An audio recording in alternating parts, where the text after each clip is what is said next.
if you clicked on this video, it's likely you already have an opinion on free will.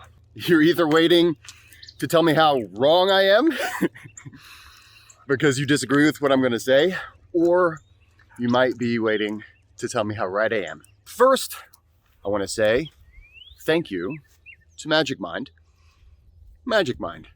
for sponsoring this video. More on Magic Mind in just a minute. Before this video starts, I'm going to challenge you. Stop the video, pause it, and in the comments, put what you think right now about free will. Do you have free will? A lot of people say, hey, I absolutely have free will. I clicked on this video, didn't I? That was my own free will. I made that decision, and I make all the decisions in my life. And there's my free will. Some people say, dude, you don't have any free will. Everything you do is dependent on the life that you live and the experiences that you've had. And how you behave is pretty predictive based off of a lot of those experiences. And we can use statistics and things to kind of predict how you're going to behave. So I think a lot of this question comes down to a misunderstanding or maybe different concepts as to what free will actually is. So on the one hand, it seems obvious that we have free will. It seems that, of course, I have the ability to choose to do what I want with my life and with my day. I made decisions on what to eat for breakfast. I made decisions on how to study in school. I made decisions on who to marry or who not to marry. I made decisions. These were conscious decisions that I made. And this comes down to really the crux of the issue. Do you have conscious control? Is it a matter of conscious control over your decisions? Is that what we're talking about when we talk about free will? And for the vast majority of us, I think it is. My conscious decisions institute my free will. Now, Bernie is constituting his free will all over the nature park today. I think he's going to own this nature park when we're done. It comes down to these conscious decisions. Are they my own, or are they the product of my environment and my experiences? Jean-Paul Sartre, the French philosopher, he would talk a lot about how we have so much freedom. It's just that we are afraid to use it. And you look at a lot of the existentialists, ultimately, you're going to see a lot of that. We have freedom, we're just too afraid to use it. And ultimately what they mean is you have the decisions, you can make any decision that you like. You're absolutely free will. You have absolute free will. It's just that we tend to be afraid of stepping out to be ourselves. To a great degree, who doesn't succumb to peer pressure even throughout their age? You wear clothing out in public, right? You engage in the society within which you live. You obey traffic rules and things like that. So there's a certain degree of, you're not absolutely doing whatever you want at any potential time. I know there's a lot of times I want to drive faster. Sometimes I do. Don't tell the police. For my police friends, please, pretend you didn't hear that. It seems as though we do have a lot of freedom to do whatever we want to do. And it's hard to imagine that the decisions that we make are not our own, because they seem as though they are. And then you have our helpful friends in the world of neuroscience. And of course, what they tend to do, what we tend to find out, the more we look into something, the more we research something, the more we find that things in life are more complicated than we would like them to be. So for instance, what we've found out, and when it comes to a lot of the neuroscientists who say we do not have free will, what are they talking about? I have free will. I just wrote a comment on somebody's Facebook page because I felt that way about them. Well, here's what they would say. And here's what we know about what it is to be a human being. And for those of you who have taken my Language of Breath course, you know this already. We know that we have a simultaneous experience of life. We are simultaneously living this life consciously. So Some of our processes, some of our interactions with the world around us are conscious interactions. Some of them are unconscious. The vast majority, in fact, are unconscious. So when a person says, when we hear these people say, you actually don't have free will, that everything that you do is the product of your environment, it's the product of your experiences that have led you up to this point, what they're talking about is the impact of the unconscious mind on your conscious decisions. So you might say, Jesse, I know that I made the conscious decision to marry my spouse, okay? Or I made the conscious decision to walk my dog, or I made the conscious decision to do this thing. Well, why did you make that conscious decision? Well, I have all these reasons. Of course I have all these reasons. I can justify what I have to say. Okay, well, why did you want to do that thing? There's all kinds of things that you could justify doing, but why is it that you chose to do that one thing? And why is it that that one thing was the thing that you thought to do?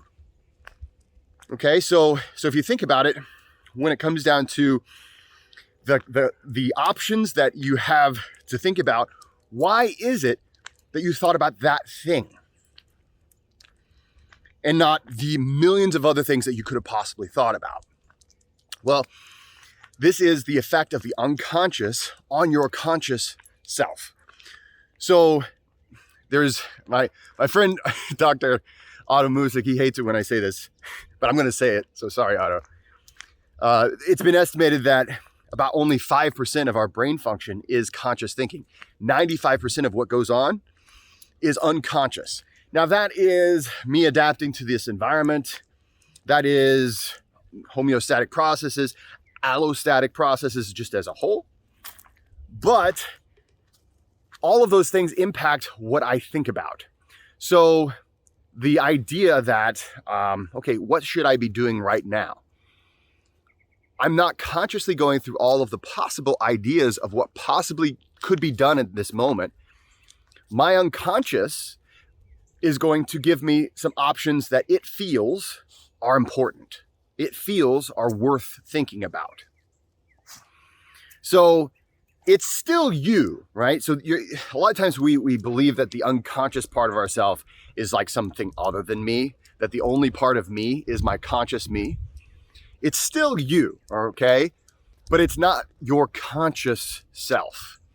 And so what we have here is the unconscious part of you saying, okay, these are the decisions that you can make, or these are the topics that you can make a decision on. These are the things I'm going to dictate that you think about. And that is the subset of decisions that you can make in a given moment. So the reality is that it's more complex, right? It's more complex than oftentimes we want to think about. We are constantly a combination of a conscious and an unconscious self. We're always negotiating between these two parts of ourselves. And when I say negotiating, it almost sounds like we're arguing, but it's not really like that. It can be, but typically the way it is that your unconscious self is trying to help you.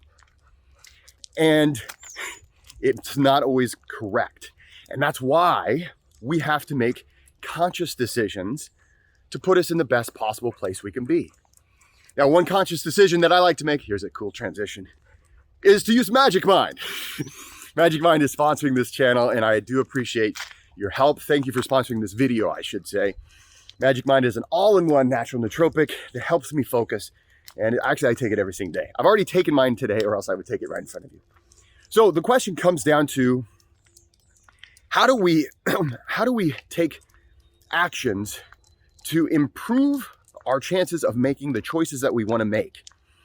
Okay, we understand that there is always this balance between the conscious and unconscious self. So here's where it comes down to it. You can consciously choose who to be around.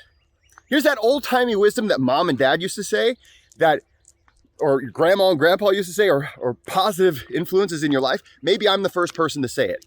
And if I am, then listen. we have to consciously put ourselves in situations and put ourselves in places where we're going to have experiences that will positively influence ourselves. If you're constantly around people who are negative and who lie all the time, your unconscious self, who is always trying to help you to survive and thrive, that part of you is going to say, well, everybody's a bunch of liars. I can't trust anybody. And that will affect your conscious decisions. If you're always around people who are positive and helpful, Bernie, what's wrong? Even Bernie has this happening, right? He can make conscious and unconscious decisions. Right now, he's being very drawn to pee on this bench. Okay, Bern, let's go. But what are you consciously doing to teach your unconscious self about the world so that it's going to put you into states of mind, so that it's going to put you it's going to give you more options to think about that you consciously want to think about. You're not helpless. So what is the answer? What is this answer? Well, the reality is that we're always both. Yes, we have free will. I can decide what to do with the options that I'm given by my unconscious self in each moment. I can choose, but it's going to be heavily influenced by all of the actions, all of the experiences, all of my history, because my unconscious self has an enormous amount of sway on my conscious thinking. And as a result, I have to be consciously aware. Whoa, okay, there's a bumblebee. My unconscious made me aware of that. It sent me a fear response. My sympathetic nervous system is activated, but now that the bee is going, I'm feeling better. But the real issue here is, how are you managing this relationship? How are you managing this relationship between your conscious and unconscious? This is the whole goal of the language of breath philosophy. And this is the whole goal, I would say, of my life, is to try to manage this relationship between my conscious and my unconscious self so that I'm making better decisions, whether it's because I'm consciously thinking about every single thing. And I know that's not true. It's not going to happen. I want my unconscious to help me think about the things that I consciously want to be thinking about. So it's neither and both at the same time. You can consciously choose where you put yourself, what experiences you put yourself into, and those experiences are going to unconsciously influence your conscious decisions. Sounds complicated, but really it's simple. Just like mom and dad used to say, don't hang around people who are going to be bad influences on you. Because it's true.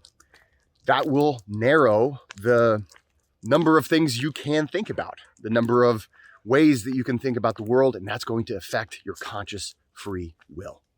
Okay, so now that I've given you my opinion, now that I've given you what I believe that I know, I'd love for you to make another comment below.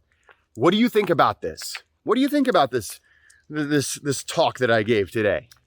Does it jive with what you said originally? Is it something that's changed your mind?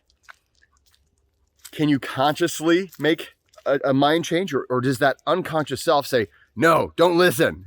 That conflicts with my worldview. Guys, thanks so much for watching. Please like and subscribe. Let me know what you think. And don't forget to go out there and be kind to one another.